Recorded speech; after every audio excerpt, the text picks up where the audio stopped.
Adam believed his father was the reason he felt stuck. Not because his father held him back, but because he seemed incapable of understanding how Adam wanted his life to change. Adam was ambitious and impatient. He wanted success now, more money, better opportunities, a life that proved he was moving forward. But whenever progress felt slow, he blamed circumstances. He needed better luck, connections, and more time.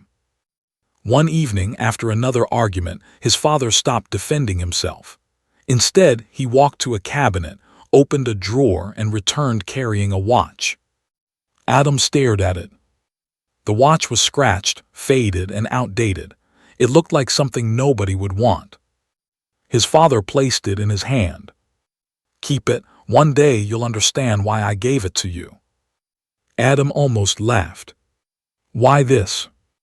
What could an old, broken-looking watch possibly teach him about his future? He had no idea that the answer would change the way he saw his life. Adam thought his father had given him a watch. He didn't realize his father had given him a question. Adam wasn't a bad son. He was simply convinced that everyone else was moving faster than him.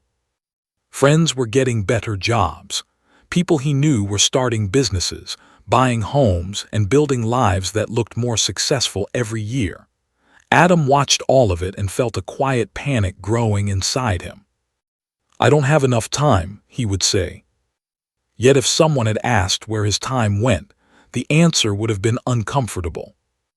Hours disappeared into social media, pointless arguments, random videos, and plans he promised himself he would begin tomorrow. He was busy, but somehow never closer to the life he wanted. His father noticed. "Be patient," he would tell him. "Keep working, keep learning, keep going." But Adam didn't hear encouragement. He heard criticism. "You don't understand," he would reply. "Things are different now.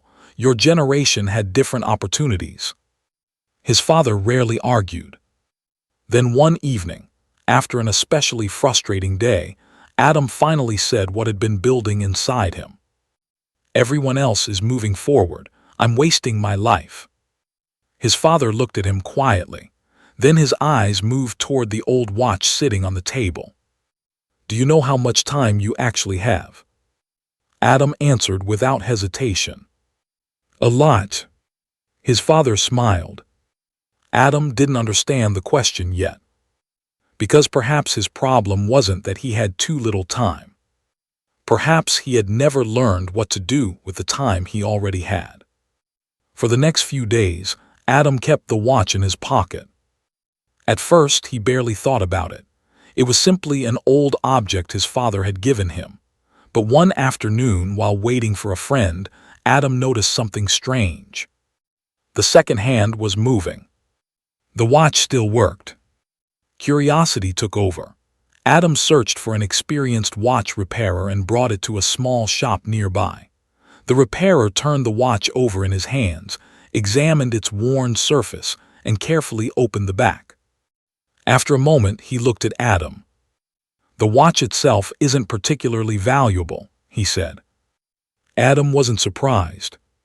Then the repairer asked, "Do you know why your father kept this for so many years?"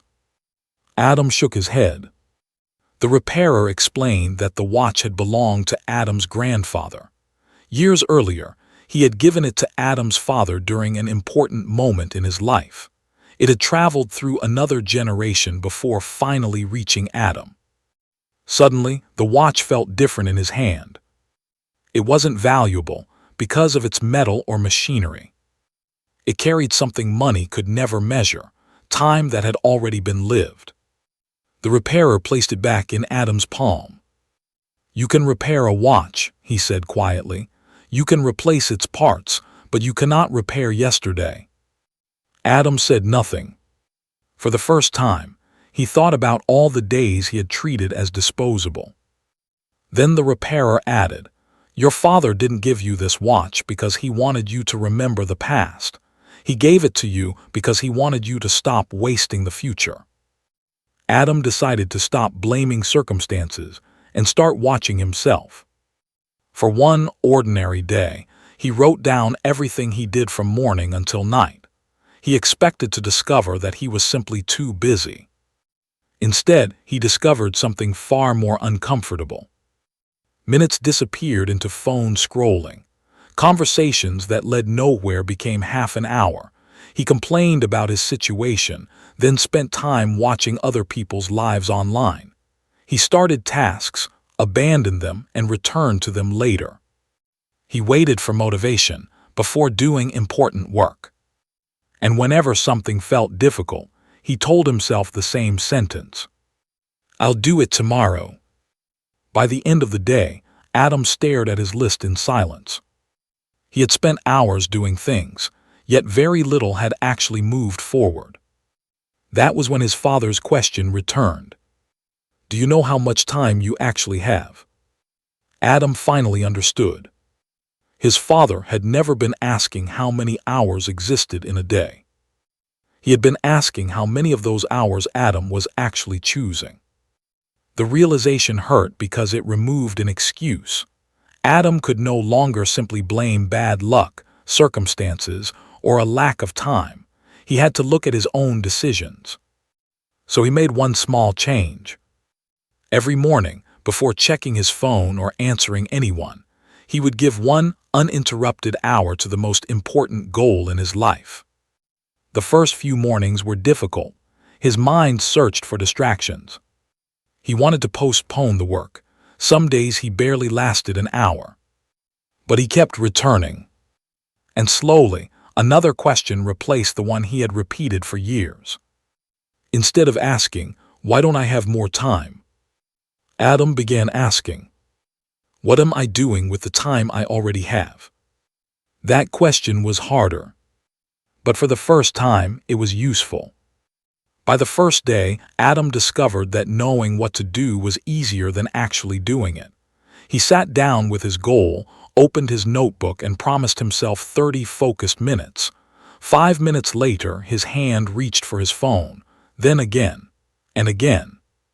He finished less than he planned, but he returned the next morning. By day 7, something small had changed. Adam was beginning to finish things. A short task completed felt strangely satisfying. It gave him a feeling that endless scrolling never could, the quiet confidence of knowing he had moved something forward. By day 10, he was consistently working on the goal he had neglected for months. The results were still small. Nothing dramatic had happened, but there was evidence now. Each completed session was proof that he could keep a promise to himself. Around day 15, someone noticed the difference. "You seem calmer lately," they told him. Adam hadn't realized it, but he had stopped constantly talking about being behind. He was still ambitious, but he wasn't measuring his life against everyone else's anymore. Then day 20 tested him. He wasted almost the entire day. The old habits returned, and by night, frustration filled him again. For a moment, he wanted to declare the whole experiment a failure. Then he looked at the watch. The hours were already gone. He couldn't recover them. But the next hour was still his. So he began again. By day 30, Adam wasn't perfect. His phone still distracted him. Some days were still unproductive, but his identity had changed. The old Adam said, "I need more time." The new Adam said, "I need to use this time better." The old Adam waited for the perfect opportunity. The new Adam created progress with ordinary hours. The watch now sat beside his desk, quietly reminding him that every hour had a destination. And Adam finally understood what his father had been trying to teach him. His father wasn't teaching him how to manage a watch. He was teaching him how to manage a life. When Adam finally returned home, he found his father sitting quietly where he had spent so many evenings before. For a moment, Adam simply stood there, holding the old watch in his hand. His father looked at him. "So what did the watch teach you?" Adam thought before answering. "That time doesn't wait for me." His father nodded. Adam looked down at the watch. And I don't need more time as much as I need to stop wasting the time I already have. For the first time, his father smiled with unmistakable pride. Then he told Adam something he had never explained before. Years earlier, when Adam's father was young and impatient, his own father had given him the same watch.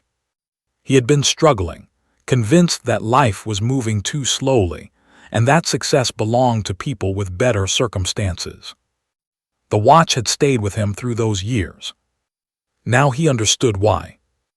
"I didn't want you to simply inherit the watch," his father said. "I wanted you to inherit what it taught me." Adam listened quietly. Then his father said something that stayed with him. "I gave you the watch because I couldn't give you back the years you were wasting, but I could give you a reminder before you wasted more." Adam looked at the scratches covering its surface. It no longer looked worthless. It carried his grandfather's memory, his father's concern, and something even more important. The future Adam still had the power to shape. He finally understood that time isn't valuable simply because it is limited. It is valuable because every moment becomes part of your life. Adam's story was never really about an old watch. It was about a question most of us avoid because the answer can be uncomfortable. What am I doing with the time I have? Maybe you've said, "I'll start tomorrow." Maybe you've told yourself, "I'll begin when I have more money, when life becomes easier, when I feel motivated, or when I finally have more time." But the future is rarely lost because of one dramatic decision. More often, it disappears through small delays, repeated so many times that they eventually become years. So the first lesson is simple. Stop measuring time and start measuring what you do with it. You may have 24 hours, but that doesn't automatically mean you're making progress. Ask yourself tonight, what did I actually accomplish today? What consumed most of my attention? Did the things I did move me closer to the person I want to become? There is a difference between being busy and creating value. You can spend an entire day moving from one activity to another and still finish with nothing meaningful completed. The second lesson is to protect some time for your future. You don't need to rebuild your entire life tomorrow. Choose one important thing and give it your attention consistently. If you're learning English, read one page, learn 5 words, listen for 10 minutes, speak for 5 minutes, write 5 sentences. If you're building a business, study one useful skill or complete one meaningful task. It may feel insignificant today, but one protected hour, repeated for months, can create a life that looks completely different from the one you have now. The third lesson is perhaps the most important. Don't let one bad day become a lost week. You will fail sometimes. You will waste time. You will lose focus.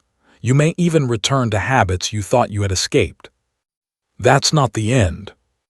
You cannot recover the hours you already lost, but you can protect the hours that haven't arrived yet.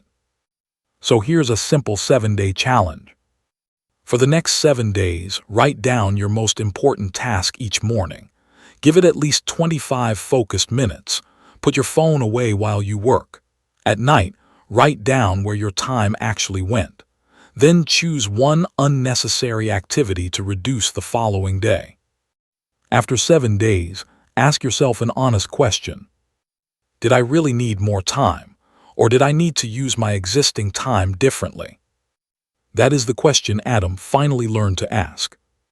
And perhaps it is the question you need to ask yourself too. Think about that old watch for a moment. Adam once looked at it and saw something scratched, outdated, and almost worthless. Now he understands that every movement of its hands represents something that can never be purchased again. Not money, not possessions, not success. Time. And maybe that's why time becomes more valuable when you finally understand what it means. You don't need to know exactly how much time you have left.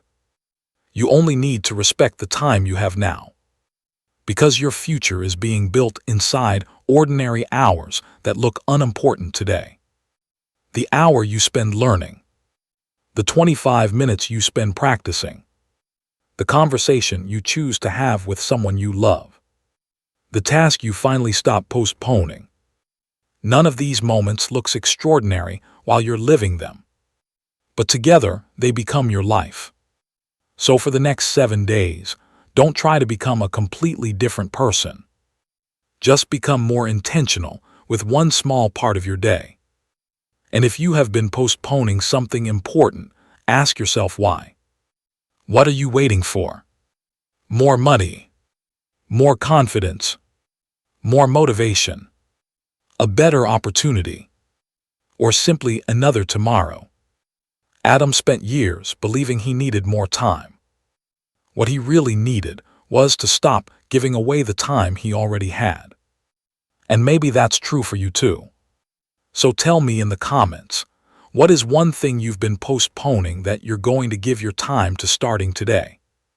Write it down, make it real, and then take the first small step. Because the watch may stop one day. But until then, every tick is a reminder. Don't spend your life waiting for tomorrow.